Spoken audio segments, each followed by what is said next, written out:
This is Democracy Now! President Trump says the United States will cut funding to the so-called Northern Triangle countries of Guatemala, Honduras, and El Salvador that are the primary source of a wave of migrants seeking asylum at the U.S. Mexico border, including caravans of families with children. Trump spoke Friday to reporters. I've ended payments to Guatemala, to Honduras, and to El Salvador. Oh, no money goes there anymore. We were giving them $500 million. We were giving them tremendous aid. We stopped payment to Honduras, to Guatemala, and to El Salvador. We were paying them tremendous amounts of money, and we're not paying them anymore because they haven't done a thing for us. The United States spends about $620 million each year for gang prevention programs and other programs that support civil society in the three countries. Advocates say cutting the funds will increase the flow of migrants into the U.S. Trump officials say some 100,000 migrants arrived at the border this month. On Friday, the State Department began informing members of Congress that it intends to end foreign assistance programs to the three countries. This came just days after Department of Homeland Security Secretary Kirstjen Nielsen met with regional leaders Wednesday and signed what she called a first-of-its-kind regional compact agreement with the Northern Triangle countries, focusing on cutting migration and combating criminal organizations. Speaking Friday, Trump also threatened to close the border. Mexico's doing very well because of the United States, and frankly, they have to stop the illegal immigration. We've run out of room. We have this ridiculous catch-and-release program where you catch them, and then you're supposed to release them. And you release them into our country. But Mexico is going to have to do something, otherwise I'm closing the border. I'll just close the border. And with a deficit like we have with Mexico and have had for many years, closing the border will be a profit-making operation. On Saturday, Trump tweeted, "Mexico must use its very strong immigration laws to stop the many thousands of people trying to get into the USA. Our detention areas are maxed out, and we will take no more illegals. Next step is to close the border. This will also help us with stopping the drug flow from Mexico," he tweeted. Trump has repeatedly threatened to close the border, but this time his administration says it's planning to follow through on his threats. On Friday, the Border Patrol issued a notice that it would stop processing commercial trucks at the port of Nogales, Arizona. All of this comes after Trump declared a national emergency to justify redirecting money earmarked for the military to pay for building a wall at the border. This morning, Trump tweeted, "Democrats working with Republicans in Congress can fix the asylum and other loopholes quickly. We have a major national emergency at our border. Get it done now." Well, to talk more about the possible consequences of Trump's policies, we go to Los Angeles, where we're joined by John Carlos Frey, five-time Emmy Award-winning investigative reporter and PBS NewsHour special correspondent, who's reported extensively on immigration. In December, he traveled with the first migrant caravan from Central America to the U.S. Mexico border. John Carlos, welcome back to Democracy Now! Can you start off by responding to President Trump's threat to close the border, close the ports of entry, close it off altogether? Can the president do this?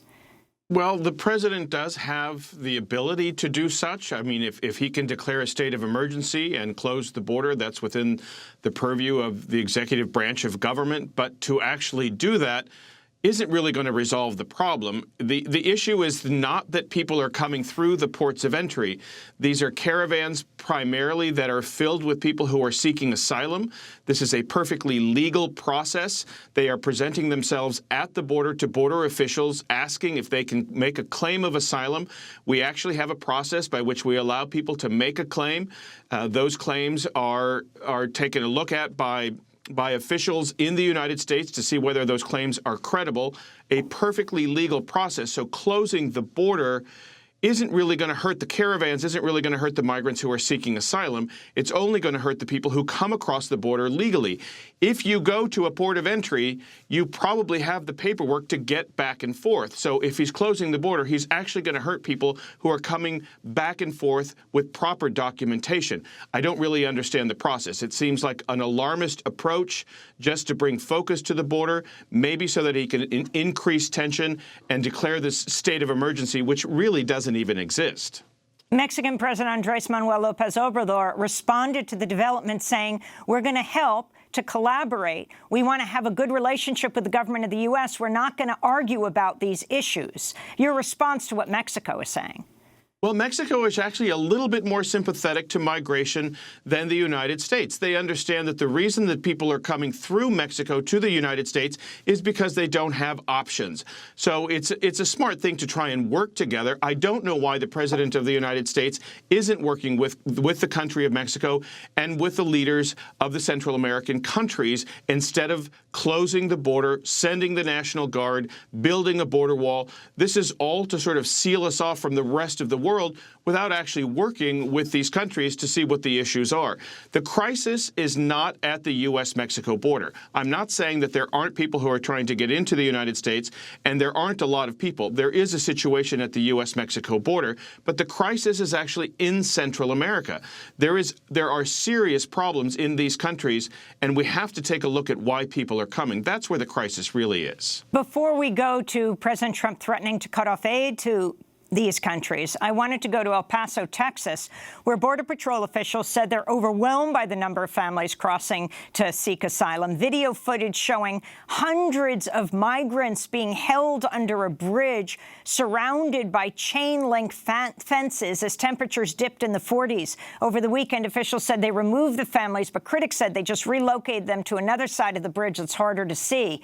Others called the images part of a Trump administration stunt to support the argument that the U.S. is over capacity at immigration detention centers and unable to hold new arrivals. The ACLU filed a complaint about the conditions, noting the Border Patrol's budget had grown to $16.7 billion in 2019 from $7.1 billion in 2006.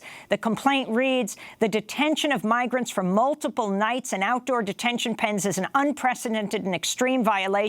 Although CBP has long violated the rights of migrants in its custody, the agency's decision to detain migrants, including children, in caged, dirt-filled outdoor areas is an escalation of this administration's cruelty, the ACLU said. John Carlos Frey. I mean, Amy, that's a mouthful. I don't even know where to begin with what you've just read and what you've just stated here. We are holding people underneath a bridge. This is the United States holding people underneath a bridge surrounded by a chain link fence. These are women and children. For days. I have read reports that people were abused.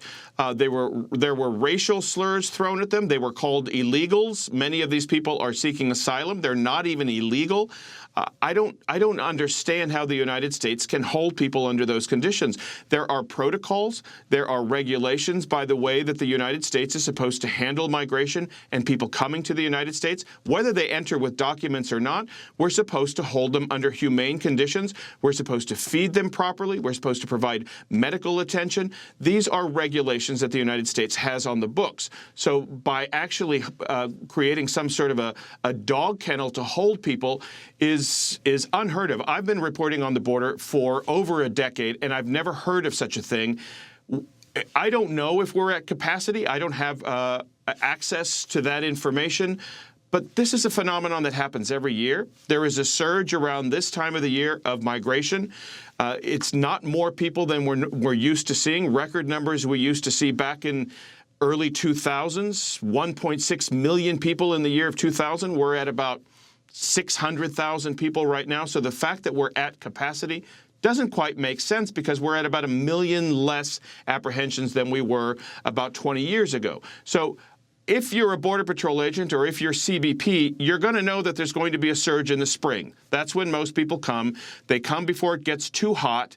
And, you put your personnel at the border accordingly, and you make room. This is their job to manage the border, to manage migration.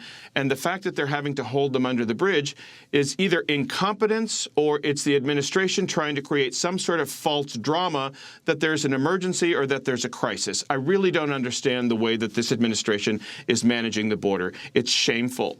John Carlos Frey, talk about Trump saying he's going to cut off aid to Honduras, Guatemala, and El Salvador, the significance of this. I mean, some might argue that the support the U.S. government from President Obama's administration through Trump has given to Honduras and what many call the illegitimate government of Juan Orlando Hernandez, has helped to lead to this crisis of Hondurans leaving the country. What about the significance of where this money was going and what it would mean if it's cut off?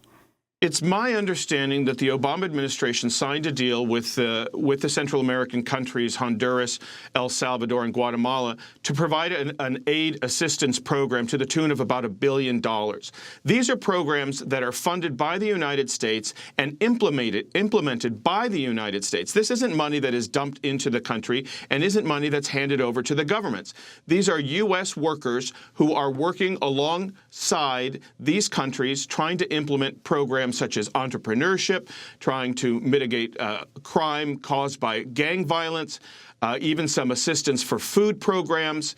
These are programs that are actually money going to programs that are managed by the United States. So it's kind of a false assumption to believe that we've actually dumped, I think the president said $500 million, and we haven't received anything back from it. We're not getting anything back from it. These programs are in place to keep people in these countries.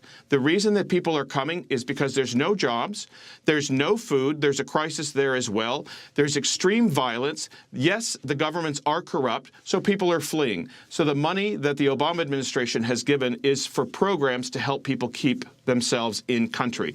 I don't understand what pulling that funding is going to do to keep these people in the country if that's what the money was for in the first place. And it doesn't make sense. Trump cut it off if Congress voted for it? If Congress voted for it, I mean, Congress is the appropriator of funding, so I think that he made a misstatement. What a surprise that he's already cut off the funding. It's my understanding that Congress is going to have to approve such a measure. John Carlos Frey, I want to thank you for being with us. Five-time Emmy Award-winning investigative reporter, PBS NewsHour special correspondent, has reported extensively on immigration. In December, traveled with the first migrant caravan from Central America to the U.S. Mexico border. This is Democracy Now! When we come back, it's the first anniversary of the Great March of Return. We'll speak with the man who inspired it. Stay with us.